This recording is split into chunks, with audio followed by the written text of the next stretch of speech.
Hi అండి.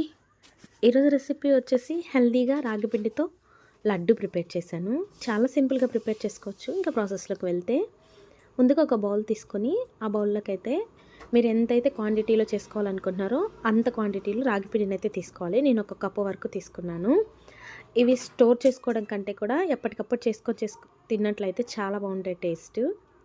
ఇప్పుడు ఆ రాగి పిండిని యాడ్ చేసుకొని అందులోకి కొంచెం సాల్ట్ని కూడా యాడ్ చేసుకొని అందులోకి ఒక టేబుల్ స్పూన్ వరకు నెయ్యిని కూడా ముందుగానే యాడ్ చేసేసుకోవాలి. ఇలా ముందుగా యాడ్ చేసుకోవడం వల్ల రాగి పిండి తినేప్పుడు మనకి మంచిగా ఫ్లేవర్ అనేది తెలుస్తుంది. ఇలా ఒకసారి నెయ్యిని కూడా యాడ్ చేసుకొని బాగా కలిపేసుకొని ఇప్పుడు ఈ రాగి పిండిలోకి కొంచెం కొంచెం వాటర్ని యాడ్ చేసుకుంటూ మొత్తం అంతా కలిసేలా కలుపుకోవాలి. ఎక్కువగా ముద్ద కట్టేలాగా కలుపుకోకుండా కొంచెం పొడిగానే మనకి చేతిలోకి తీసుకుంటే పిండి ముద్ద కట్టేలాగా వస్తే సరిపోతుంది. ఇప్పుడు నేను చూపించినట్టు వస్తే చాలు. ఇలా వచ్చేట్లుగా వాటర్ వేసుకొని బాగా కలిపేసుకొని ఇప్పుడు ఈ పిండిని అయితే మనం స్టీమ్ చేసుకోవాలి. స్టీమ్ చేసుకోవడం కోసం ఏ క్లాత్ అలా ఏం యూస్ చేయకుండా మనం ఇడ్లీ కుక్కర్లో కూడా పిండిని అయితే స్టీమ్ చేసుకోవచ్చు. ఇలా స్టీమ్ చేసుకోవడం వల్ల చాలా టేస్టీగా ఉంటాయి లడ్డు తినేటప్పుడు. పిట్టులాగా కూడా ఇలాగైనా తినేయచ్చు.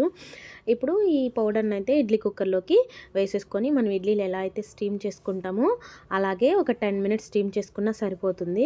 స్టీమ్ చేసుకున్నప్పుడు ఏంటంటే ఈ రాగి పిండి అనేది బాగా కుక్ అయిపోయి బాగా స్టీమ్ అయిపోయి తినేప్పుడు మనకి చాలా సాఫ్ట్గా టేస్ట్ అనేది బాగుంటుంది ఇలా స్టీమ్ చేసుకున్నట్లయితే. ఇప్పుడు దించేసుకొని ఒక 10 మినిట్స్ స్టీమ్ చేసుకొని దించేసుకొని ఇంకొక బౌల్ తీసుకొని ఆ బౌల్లోకి అయితే మనం ఈ రాగి పిండిని అయితే యాడ్ చేసేసుకొని ఒకసారి ఏం లమ్స్ ఏం లేకుండా ఒకసారి మొత్తంగా కలిపేసుకొని ఇప్పుడు మనం ఒక కప్పు రాగి పిండి తీసుకున్నాం కాబట్టి సగం కప్పు బెల్లం తీసుకుంటే సరిపోతుంది. నేను బెల్లం తురిమేసుకున్నాను.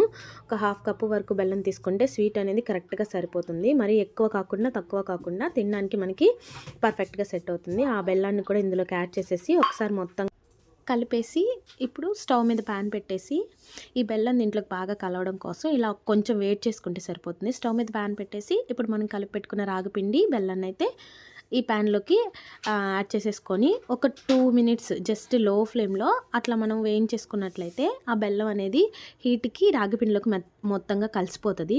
ఈ టైంలోనే కొంచెం నెయ్యిని కూడా యాడ్ చేసుకోవాలి. నెయ్యి ఏం ఎక్కువ పడదు. మొత్తానికి నేను తీసుకున్న క్వాంటిటీకి అయితే ఒక 2 లేదా 3 టేబుల్ స్పూన్స్ అయితే సరిపోతుంది. మరీ ఎక్కువగా ఉండకూడదు, అలాగని తక్కువగా ఉండకూడదు. అంటే నేను చూపించినట్టుగా 2 టేబుల్ స్పూన్స్ అయితే కరెక్ట్గా సరిపోతుంది.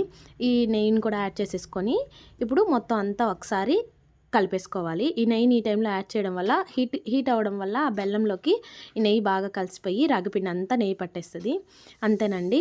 2 మినిట్స్ అట్లా ఫ్రై చేసేసుకొని ఇంకా తీసేసుకొని అలాగైనా పిండిలాగైనా తినేసేయచ్చు. లేదంటే మనకు కావాలంటే ఇప్పుడు మనకి ముద్ద చుట్టడానికి చేతిలోకి లడ్డు టైప్లో అయినా చుట్టేసుకోవడానికి కూడా వచ్చేస్తుంది. ఇప్పుడు పిండి చూసారు కదా, బాగా కొంచెం వేడవడం వల్ల ఇలా మనకు వచ్చేస్తుంది. స్టీమ్ చేసినప్పటికీ ఇలా బాగా ముద్దగా వచ్చేస్తుంది. ఇలా లడ్డు లాగైనా చుట్టేసుకొని ఒక 2 డేస్ అయితే స్టోర్ చేసుకోవచ్చు. ప్రాబ్లం ఏం లేదు. ఫ్రెష్గా తిన్నట్లయితే చాలా టేస్టీగా ఉంటాయి. హెల్త్కి కూడా చాలా మంచిది.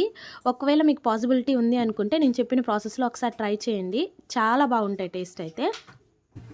మంత్లో ఒక్కసారైనా ఇలా ట్రై చేసినట్లయితే మన హెల్త్కి కూడా చాలా మంచిది. పాసిబిలిటీ ఉంటే ట్రై చేయండి. Please subscribe.